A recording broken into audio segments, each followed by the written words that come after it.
Landing a trilogy is hard to do. The Return of the King, excellent. Dark Knight Rises, not good. Return of the Jedi, just okay. And then The Godfather Part 3, we don't even talk about. So, is Pierce Brown able to stick the landing for the Red Rising Trilogy? With 2016's Morning Star, Pierce Brown brings the Red Rising Trilogy to a conclusion.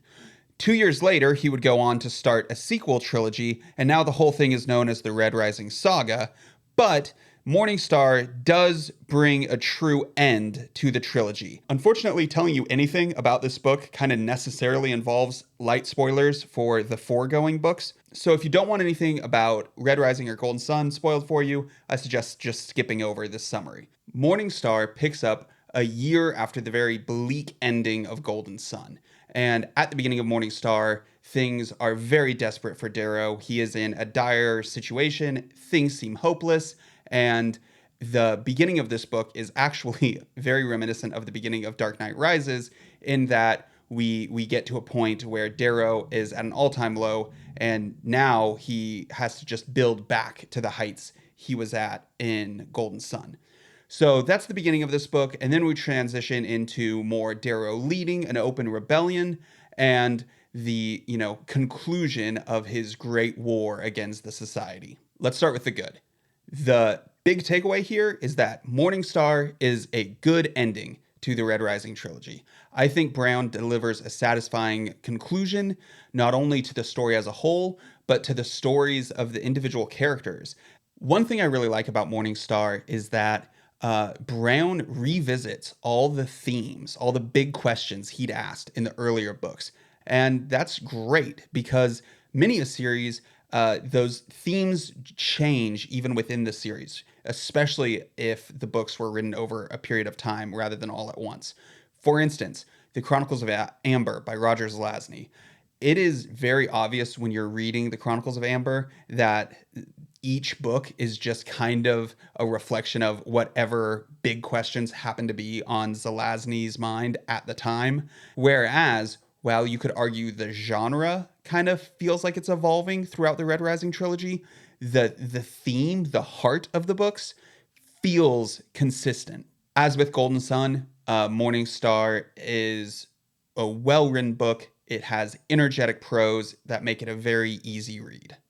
Finally, and maybe the very best thing about Morning Star, is that all the characters, or at least almost all the major characters, are given substantive arcs. Like they grow over the course of the series, and they change and evolve for good or ill in a way that really makes them feel fleshed out, which is so exciting because one of my critiques of Red Rising Book 1 is that so many of the characters felt two-dimensional, and by the end of the series, none of them feel two-dimensional. And I think that's demonstrated most clearly in Brown's treatment of villains. Brown, for all of his excellences as a storyteller, I think maybe one of the things Brown does best is create villains. His villains are not just evil for evil's sake. They are doing evil things because they are broken people. And you find out, generally speaking, how and why the villains became broken. And yet, Brown does not give them a pass. He does not let them off the hook because they are the product of their circumstances. Now, the bad. Hard to shake the fact that it just does feel a little more predictable than Golden Sun, simply because of the necessity of where the series seemingly needs to go. Another criticism I have of Morning Star is that there's kind of a rhythm to Brown's storytelling, and it's, 2 steps forward, 1 step back. Anytime things start to go really well, you know that Brown is about to pull the rug out from under you and things are about to go catastrophically wrong. And that's good. It keeps you interested. Obviously, it would be very boring if it was just a never-ending series of win after win after win after win after win for our protagonist. However, by, I'd say about halfway through Morning Star, it, for me at least, started to feel a bit tedious. Like every time things are going well, you're just like, okay, well, something's clearly about to go terribly wrong. One thing that I didn't particularly care for about Morning Star is that much more than the other 2 books, the plot of Morning Star relies very heavily on events taking place off screen, if you will. Um, there are a lot of crucial and important things that happen that we only learn about after the fact instead of watching where we're told, not shown. If you don't want things spoiled, just skip to the next chapter. If you don't mind spoilers, then here's 4 examples of what I'm talking about. First, Uncle Neril is apparently so important. He is such a linchpin of Darrow's army that the low colors are willing to riot and revolt because of what happens to Uncle Neril.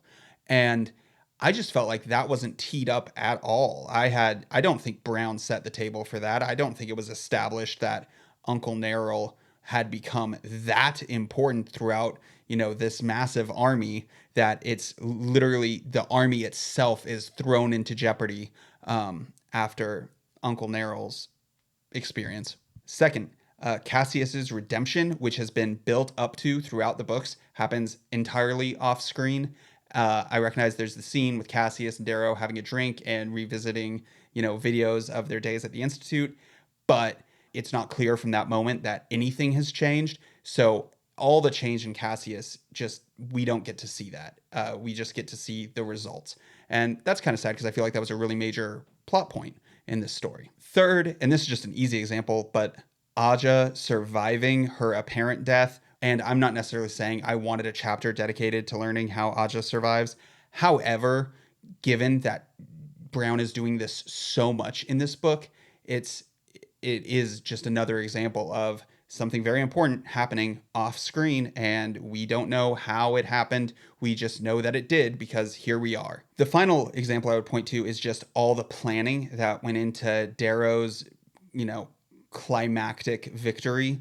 Normally, we're a little more involved in some of the planning, some of the buildup, whereas this ending almost felt to me like Brown just ran out of time or was just done with it, or I don't know, but we're going along and suddenly the most important thing that happens in the entire series, arguably the finale, happens with just virtually no setup because we are not part of any of the planning that went into the climax. Morning Star is also tough because unlike Golden Sun, it doesn't really start with a bang. Instead, it starts in a very dark place that you just kind of have to trudge through before you can kind of get back to the pace that Golden Sun had set.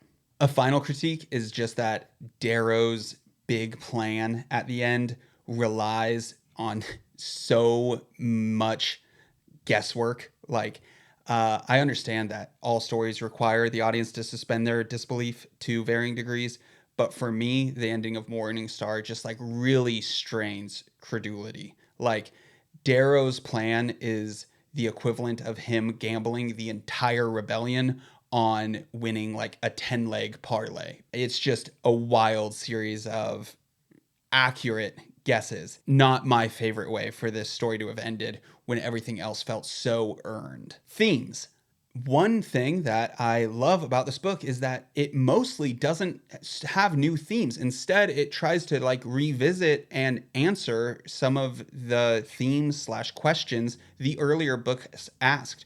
For instance, the question at the heart of this whole series, is it better to just live a quiet life with your family in the shadow of oppression, or is it better to risk everything, sacrifice life with your family in order to fight for liberty? And the answer that Darrow kind of comes to is basically it's not his question to answer. It wasn't his lot in life to get to live quietly with his wife and have little children and work the mines and die young like all the other people in his tribe do. Instead, his lot was to be a fighter and a warrior in order to liberate others so that they may have a wonderful life with their family. Another question the series had asked is, do the ends justify the means? For the goal of liberty, what's justified? How far can Darrow take this fight? How many people can he kill? How much devastation can he wreak and still be the good guy? And the answer Darrow kind of arrives at is a pretty contemporary one, which is that terrorism is never justified and Non-combatants are to be protected, but he is willing to kill soldiers even when those soldiers are effectively slaves of the true powers that Darrow is trying to overthrow. So who is the Red Rising trilogy for? Who should read these 3 books? You have to like genre fiction. And by genre fiction, I mean sci-fi, fantasy. The Red Rising trilogy is the love child of the fantasy genre and the sci-fi genre. If you do like genre fiction, then I definitely think it might be worth a go, because it is a series that I think features very strong character work, and that makes it compelling even beyond the action adventure plot, which is itself very engaging and compelling. So my rating, I give Morning Star 7 out of 10 bicorns. I think it delivers a satisfying conclusion to this trilogy. I love that it revisits so many of the plot points and thematic points that were set up in the first 2 books. And yet, it's not quite as fun in my mind as Golden Sun. It did feel a little bit more predictable. And maybe my biggest criticism of this book, in light of the fact that Brown went on to write more, is that Morningstar did not leave me personally wanting more. I really enjoyed my time in the Red Rising universe, but I'm not necessarily looking to extend my stay. However, after Red Rising Book 1, I wasn't eager to read Golden Sun, and it was the voice of others that encouraged me to read it, and people were like, this Golden Sun's where it really gets good, and they were right. So please let me know if you have read the following books after Morning Star.